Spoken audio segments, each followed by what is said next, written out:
ജഅല മുഹമ്മദ് മൗലിദ് ആ മൗലിദിൽ കുറെ കാര്യങ്ങൾ ഇവർ തള്ളുന്നതുണ്ട് എന്നാ, സ്വീകരിക്കാൻ പറ്റാത്തുണ്ട് എന്നാണ്. എന്തൊക്കെയാണ് അതിന് ഉദാഹരണം എന്നറിയോ? നല്ല രസകരമായ ഉദാഹരണങ്ങളാണ്. എന്താണ് ഇയാൾ പറയുന്നത്? ഈ സിദ്ദീഖ് നമ്മുടെ ജഅല മുഹമ്മദ് മൗലിദിൽ പറയുന്ന ഒരു കള്ളക്കഥ എന്താ? ബദർ യുദ്ധത്തിൽ 12,000 മുശ്രിക്കുകൾ, കാഫിറുകൾ തിരിഞ്ഞോടിപ്പോയി, പേടിച്ച് പരാജയപ്പെട്ട് തിരിഞ്ഞോടിപ്പോയി എന്നാണ്. 12,000. അപ്പൊ അലവി സഖാഫി പറഞ്ഞിട്ടുണ്ട്, 12,000 അതുണ്ടോ? അതൊക്കെ ഈ കളവാണ്, അങ്ങനെ കുറെ കളവതില് ചേർന്നിട്ടുണ്ട് എന്ന് പറഞ്ഞുകൊണ്ട് അതിനെ ന്യായീകരിക്കുന്നുണ്ട്. ഏതായാലും അതിനെ നിഷേധിക്കുന്നുണ്ട്, കാണാം. അതിനു മുമ്പ് ഇതിൽ പറയുന്ന ഈ മൗലിദ് കിതാബ്, ഈ മൗലിദ് കിതാബ് എത്ര വക എന്നറിയോ? 155 വക. ഇതിൽ പറയുകയാണ് ഫൻഹസമ, അങ്ങനെ പിരിഞ്ഞോടുകയാണ്, പേടിച്ച് പരാജയപ്പെട്ടു പോവുകയാണത്രേ. 12,000 റജുലിൻ മിനൽ കുഫാർ യൗമ ബദരിൻ, ബദറിന്റെ ദിവസം എത്ര? 12,000 റജുൽ, 12,000 ആളുകൾ. കുഫാറുകളിൽ നിന്നും 12,000 ആളുകൾ തിരിഞ്ഞോടിപ്പോയി എന്നാണ്. എന്നാൽ അലവി സഖാഫി പറയുന്നത് കളവാണ്, അത് കളവാണെന്ന് ഈ ചർച്ചയിൽ പറയുന്നു. അതിന് മറുപടി നെല്ലിക്കുത്ത് പറയും, അതിന് മറുപടി വേറെ മുസ്ലിയാക്കന്മാർ പറയും. ആദ്യം അലവി സഖാഫി നമ്മൾ പറയാൻ വിടുക. അയാൾ പറയുന്നു, അങ്ങനെ കുറെ കളവ് ജഅല മുഹമ്മദ് മൗലിദിലുണ്ട്, കേട്ടോളൂ. അതിനുള്ള ഒരു മൗലിദാണ് ജഅല മുഹമ്മദ് മൗലിദ്. ആ മൗലിദിൽ ഇവർ തന്നെ കടത്തിക്കൂട്ടിയിട്ടുണ്ട്. ബദർ ദിവസം 12,000 ആളുകൾ തോറ്റോടി. അത് നുണയാണ്, ശരിയല്ല. അത് ഞങ്ങൾക്കറിയാം. അതുകൊണ്ടാണ് ഞാൻ പറയുന്നത്, അതിൽ നുണകൾ പലതും കടത്തിക്കൂട്ടിയിട്ടുണ്ട്. അത് പരിശോധിച്ചിട്ട് ഐക്യവേദിക്കാർ പറഞ്ഞു ഞങ്ങൾ ഇത്രയും കൊടുത്തു, ഇതിലേത് മൗലിദൊക്കെയാണ് അംഗീകരിക്കുക? ഞാൻ പറഞ്ഞു പലതിനും കളവുണ്ട്. കളവാണ് ഞാൻ കാണിച്ചിറപ്പത്. ഒരു കളവിലുണ്ട്, ഒരു അബദ്ധത്തിലുണ്ട്. അത് നമുക്ക് അംഗീകരിക്കാൻ കഴിയില്ല. ഞങ്ങൾ പറയുന്നത് അതാണ്. കണ്ടോ, ബദർ ദിവസം 11,000 ആളുകൾ കുഫാറുകൾ ഒളിച്ചോടിയെന്ന ബദർ ദിവസമാകാൻ 1000 ആളാണുള്ളത്. അത് 11,000 ഇവർ കടത്തിക്കൂട്ടിയതാണ്. ഇതിനെ കണ്ടോകള്, ബദർ മൗലിദിൽ കടത്തിക്കൂട്ടിയതാണ്. ആര്? നമ്മള് കടത്തിക്കൂട്ടിയതാണ്. എന്നാ കേട്ടോ, ആരാ പറയുന്നറിയോ? നിങ്ങളുടെ മുസ്ലിയാക്കന്മാർ, പേരോടിന്റെ ഉസ്താദ് ആര്? നെല്ലിക്കുത്ത് ഇസ്മായിൽ മുസ്ലിയാർ. നേരത്തെ നമ്മൾ സിദ്ദീഖ് മൗലിദ് കണ്ടില്ലേ? റഷീദ് സഖാഫി കുറ്റിയാട് പറയാ മൂപ്പരത് അംഗീകരിക്കും, സിദ്ദീഖ് മൗലിദ് മൂപ്പര് സമ്മതിക്കും. പേരോട് എന്ന് പറഞ്ഞാൽ റഷീദ് സഖാഫിന്റെ ഉസ്താദാ. റഷീദ് സഖാഫി കുറ്റിയാന്റെ ഉസ്താദാണ് ആര്? പേരോട് അതിനെ എതിർക്കുക. ഇനി അതിന്റെ ഉസ്താദ് നെല്ലിക്കുത്തോ മൂപ്പരനെ അംഗീകരിക്കുക. അപ്പൊ പേരോട് ഒറ്റപ്പെട്ടു. എന്താ കഥ കൂട്ടരെ? നെല്ലിക്കുത്ത് ഈ സിദ്ദീഖ് മൗലിദിനെ അംഗീകരിക്കുക, അയാളുടെ ശിഷ്യൻ പേരോടോ അതിനെ എതിർക്കുക, അയാളുടെ ശിഷ്യൻ റഷീദ് കുറ്റിയാടിയോ അതിനെ അംഗീകരിക്കുക. എന്തെങ്കിലും അതിന്റെ ശിഷ്യന്റെ കഥ എന്താ പോയാലോ? ഈ കോലത്തിൽ ഈ മൗലിദിനെ ന്യായീകരിക്കുന്ന ഈ മുസ്ലിയാക്കന്മാര് തലപ്പാവ് ധരിച്ച് സമൂഹത്തെ പറ്റിക്കുക എന്നല്ലേ പറയണ്ട്. പക്ഷേ അത് മാന്യത അല്ലാത്തതുകൊണ്ട് പറയുന്നില്ല. ആലോചിച്ച് നോക്ക്, ഇതല്ലേ കഥ? ഇനി ഈ 12,000 ആളുകൾ തിരിഞ്ഞോടി എന്ന് പറയുന്ന ഈ ഒരു കള്ളക്കഥ, ഏതിലെ? ജഅല മുഹമ്മദ് മൗലിദിലുള്ള കള്ളക്കഥയില്ലേ? അതിനെ ഇതാ ന്യായീകരിക്കുന്നു ആര്? ഇതേ മുസ്ലിയാർ. ഏത് മുസ്ലിയാർ? നെല്ലിക്കുത്ത് ഇസ്മായിൽ മുസ്ലിയാർ.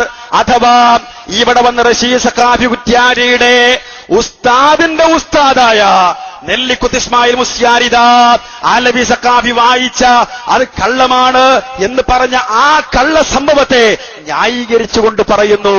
കേട്ടോളൂ ചോദ്യം. ജഅല മുഹമ്മദ് മൗലിദിൽ പറയുന്നത് ബദർ ദിനത്തിൽ 12,000 കാഫിറുകൾ ഓടിപ്പോയിട്ടുണ്ടെന്നാണ്. ബദറിൽ ആകെ പങ്കെടുത്തത് 1000-ഓളം കാഫിറുകളാണല്ലോ. പിന്നെ എങ്ങനെയാണ് 12,000 കാഫിറുകൾ ഓടിപ്പോകുന്നത്? ചോദ്യം പ്രസക്ത. നമുക്ക് സിമ്പിളായി പറയാം, കള്ളമാരി മൗലിദല്ലേ, ഇല്ലാക്കോന്ന് ചോദിച്ചാൽ മതി. പക്ഷെ ഇയാള് പറഞ്ഞ മറുപടി എന്താ? അലവി സഖാഫിക്കുമാണ് പറയാ കള്ളം കുറെ കടന്നു കൂടിയിട്ടുണ്ട്. എന്നാ കേട്ടോ, നെല്ലിക്കുത്ത് പറഞ്ഞ് ജഅല മുഹമ്മദിന്റെ ആദ്യത്തെ കോപ്പിയിൽ 1000 എന്ന് തന്നെയാണ് ഉള്ളത്. കേട്ടോ, കഴിഞ്ഞില്ല. ഇനി 12,000 ഉണ്ടെങ്കിൽ ബദർ യുദ്ധത്തിൽ പങ്കെടുത്ത മക്ക കാഫിറുകൾ 1000 ആണെങ്കിലും അവരെ കൂടാതെ അവരെ പിന്താങ്ങുന്ന ധാരാളം പിശാചുക്കളുണ്ടല്ലോ, അവരെല്ലാം തന്നെ പിന്തിരിയുകയുണ്ടായി. ഇങ്ങനെ എല്ലാ ഭാഗത്തെയും ഉൾപ്പെടുത്തിയാണ് ജഅല മുഹമ്മദിൽ പറഞ്ഞത്. ഓ എന്റെ മുസ്ലിയാക്കന്മാരെ, എന്ത് പറ്റിപ്പോയി നിങ്ങൾക്ക്? ആരെയാ നിങ്ങൾ പറ്റിക്കുന്നത്? ഈ വലിയ വലിയ മുസ്ലിയാക്കന്മാർ പറ്റിക്കും, അങ്ങനെയാണല്ലോ വലിയ പറ്റിക്കൽ നടത്തണല്ലോ എന്ന് വിചാരിച്ചിട്ടാണോ? എവിടേക്കങ്ങൾ എത്തണേ? കഴിയില്ല. ഇതിപ്പോ ഇവിടെ വന്ന റഷീദ് സഖാഫിയുടെ ഉസ്താദിന്റെ ഉസ്താദാണെങ്കിൽ കാന്തപുരത്തിന്റെ ഉസ്താദിന്റെ ഉസ്താദ് എന്താ പറയുന്നത് കേട്ടോ? ഞെട്ടും നിങ്ങള്. എന്തേ? കാന്തപുരത്തിന്റെ ഉസ്താദിന്റെ ഉസ്താദ് പറയുന്നതെന്നറിയോ? സമ്പൂർണ്ണ ഫതാവ മുഫ്തി താജുൽ ഉലമാ ഖുദ്വത്തുൽ മുഹഖ്ഖീൻ ശൈഖുനാ കെ സദഖത്തുല്ലാ മുസ്ലിയാർ മൗലവി നദിയിൽ എഴുതിയ ആൾക്കാരെ പറ്റിക്കാനാണോന്ന് അറിയില്ല, ഏതായാലും പോട്ടെ. മുസ്ലിയാർ ഇയാൾ ആരാ? ഈ മുസ്ലിയാർ ആരാ? സമസ്ത 70 പിന്നിട്ട സമസ്ത എന്ന ഇവരുടെ തന്നെ പ്രസിദ്ധീകരണത്തിൽ ഇവരുടെ പരമ്പര പറയുന്നുണ്ട് കേട്ടോ. കാന്തപുരത്തിന്റെ പരമ്പര എങ്ങട്ട് റസൂലുള്ളാഹി സ്വല്ലല്ലാഹു അലൈഹി വസല്ലമയ്ക്ക് എത്തുന്നതിലേക്കുള്ള പരമ്പര ഉണ്ടത്രേ. പച്ചക്കള്ളം പറഞ്ഞുകൊണ്ട് ജനങ്ങളെ പറ്റിക്കുന്ന ഒരു ഏർപ്പാടാണ് മുസ്ലിയാക്കന്മാര് ഇതിൽ നടത്തിക്കൊണ്ടിരിക്കുന്നത് എന്ന് വളരെ വ്യക്തമായി തന്നെ നമ്മൾ മനസ്സിലാക്കേണ്ടതുണ്ട്. പാരമ്പര്യം പറയുകയാണെങ്കിൽ എവിടെയാണ് പാരമ്പര്യമുള്ളത്? അള്ളാഹുവിന്റെ റസൂൽ സല്ലല്ലാഹു അലൈഹി വസല്ലം പഠിപ്പിച്ചത് അള്ളാഹുവോട് മാത്രം പ്രാർത്ഥിക്കാനാണെങ്കിൽ കാന്തപുരവും ടീമും പറയുന്നത് അള്ളാഹുവോടല്ലാതെ പ്രാർത്ഥിക്കാമെന്നാണ്. എങ്കിൽ ഒരിക്കലും തന്നെ നിങ്ങൾക്ക് ആ വിഷയത്തിൽ പാരമ്പര്യം അവകാശപ്പെടാൻ സാധ്യമല്ല, ഒരിക്കലും സാധ്യമല്ല. പിന്നെ ഈ കൊടുത്ത പരമ്പരയോ കള്ളപ്പരമ്പരയാണ്. ആദർശത്തിന്റെ പിൻബലം നിങ്ങളുടെ ആ ഒരു പാരമ്പര്യത്തിന് ഇല്ല, പരമ്പരയ്ക്കില്ല എന്ന കാര്യങ്ങൾ മനസ്സിലാക്കുക കേട്ടോ. കാന്തപുരത്തിന്റെ ഇവിടെ നമ്മൾ തുടങ്ങുകയാണ്. കാന്തപുരം അബൂബക്കർ മുസ്ലിയാർ, പിന്നെ സൈനുദ്ദീൻ കുട്ടി മുസ്ലിയാർ, പിന്നെ അബൂ ഉസാമ സ്വദഖത്തുള്ള മുസ്ലിയാർ. അപ്പോ റഷീദ് സഖാഫിന്റെ ഉസ്താദ് പറയുന്നത് ജഅല മുഹമ്മദ് മൗലവി ശരിയാണ്, ആ കള്ളക്കഥ ശരിയാണ്. കാന്തപുരത്തിന്റെ ഉസ്താദ് പറയുന്നതോ നിങ്ങൾ കേൾക്കുക സഹോദരന്മാരെ. ഇതിൽ പറയുകയാണ് ഈ സ്വദഖത്തുള്ള മുസ്ലിയാർ പറയുന്നത് അതിന് യാതൊരു കുഴപ്പവുമില്ല, അത് അംഗീകരിക്കേണ്ടതാണ്, അംഗീകരിക്കാൻ പറ്റിയതാണ് എന്നാണ്. കേട്ടോളൂ ചോദ്യം. ബദർ ദിനത്തിൽ 12,000 കാഫിറുകൾ ഓടിപ്പോയി എന്ന് ജഅല മുഹമ്മദ് മൗലവിയിൽ കാണുന്നു. ബദറിൽ 1000 കാഫിറുകളല്ലേ പങ്കെടുത്തിട്ടുള്ളൂ, പിന്നെ എങ്ങനെയാണ് 12,000 പേർ ഓടുന്നത്? നല്ല ചോദ്യമാണല്ലോ. ഉത്തരം, ബദർ യുദ്ധത്തിൽ പങ്കെടുത്ത മക്ക കാഫിറുകൾ 1000 പേരാണ്. കൂടാതെ പിശാചുക്കൾ ബദർ രണാങ്കണത്തിൽ കാഫിരീങ്ങളുടെ പക്ഷത്ത് സന്നിഹിതരായിരുന്നുവെന്നും മുസ്ലിങ്ങളെ സഹായിക്കാൻ മലക്കുകൾ അവതരിച്ചപ്പോൾ പിശാചുക്കൾ ഓടിപ്പോയി എന്നുമുള്ള സംഭവം ചരിത്ര പ്രസിദ്ധമാണല്ലോ. അതിനാൽ 12,000 കാഫിറുകൾ ബദർ ദിനം ഓടിപ്പോയി എന്ന് ജഅല മുഹമ്മദ് മൗലിദിൽ പറഞ്ഞത് പിശാചുക്കളെയും കൂട്ടിയായിരിക്കാം. അഥവാ 1000-ഓളം മനുഷ്യ കാഫിറുകളും 11,000-ൽ പരം പിശാചുക്കളും, ആകെ 12,000. ഓ മുസ്ലിയാക്കന്മാരെ, നിങ്ങൾ ഈ നാട്ടുകാരോട് പറയട്ടെ, ആ CD ഒന്ന് നിങ്ങൾ കാണണം, ആ സംവാദത്തിന്റെ വ്യവസ്ഥയുടെ ആ ചർച്ച കാണണം. നിങ്ങൾ CD-യുടെ പ്രവർത്തകരുടെ പക്കലൊക്കെ ഉണ്ടാകും, നിങ്ങളത് കാണണം. അതിലെന്താ അലവി സഖാഫി പറഞ്ഞ് നിങ്ങൾ കേട്ടില്ലേ? എന്താ? അത് ശരിയല്ല, കള്ളമാണ് എന്നാണ്. എങ്കിൽ കാന്തപുരത്തിന്റെ ഉസ്താദ് സ്വദഖത്തുള്ള മുസ്ലിയാർ പറഞ്ഞത് അത് ശരിയാ, കള്ളക്കഥയല്ല, ആ സംഭവം ശരിയാണ് എന്നാണ്. മാത്രമല്ല റഷീദ് സഖാഫിയുടെ ഉസ്താദായ നെല്ലിക്കുത്ത് മുസ്ലിയാർ പറയുന്നതും അത് ശരിയാണ് എന്നാണ്. ഏതാ നിങ്ങളുടെ ദീന്? പറഞ്ഞു കൊടുക്കണ്ടേ? നിങ്ങൾ ജനങ്ങളോട് പറഞ്ഞു കൊടുക്കേണ്ടതുണ്ട്, ബാധ്യത നിങ്ങൾക്കുണ്ട്. അതുകൊണ്ട് തന്നെ ഈ ജാതി കെട്ടുകഥകൾ ഉള്ളത് കൊണ്ട് ഞങ്ങൾ പറഞ്ഞു, ഈ ജാതി കെട്ടുകഥകൾ കൊണ്ട് നിബിഡമാണ് മിക്ക മാലകളും മൗലിദിന്റെ ഏടുകളും, അതുകൊണ്ട് ഒഴിവാക്കണേ ഇസ്ലാം സമൂഹമേ എന്ന് ഞങ്ങൾ പറഞ്ഞു.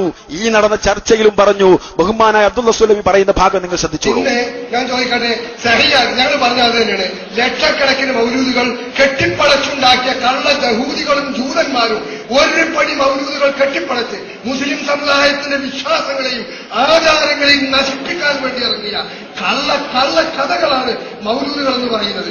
അതുകൊണ്ട് തന്നെ നിങ്ങളിപ്പോൾ സഹിയാക്കേണ്ടി വന്നിച്ചത്, ഈ സഹിയാക്കി ഏഴെണ്ണം എഴുതുന്നതിന് മുമ്പ് 155, 313 മൗലൂദിന്റെ കിതാബുകൾ ഓതി മരണമടഞ്ഞു പോയ ആൾക്കാരെ പറ്റി നിങ്ങൾക്ക് എന്ത് പറയാനുണ്ട്?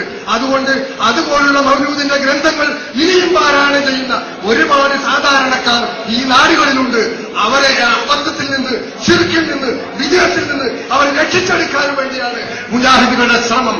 അതുകൊണ്ട് നിങ്ങൾ സഹയാക്കി 7 മാത്രം സഹയാക്കി നിങ്ങൾ അംഗീകരിച്ചു എന്ന് പറയുമ്പോൾ അത് 155 വക മൗലൂദിന്റെ കിതാബിൽ നിന്നും 313 വകയിൽ നിന്നുമാണ് നിങ്ങൾ കടഞ്ഞെടുത്തിട്ടുള്ളത്.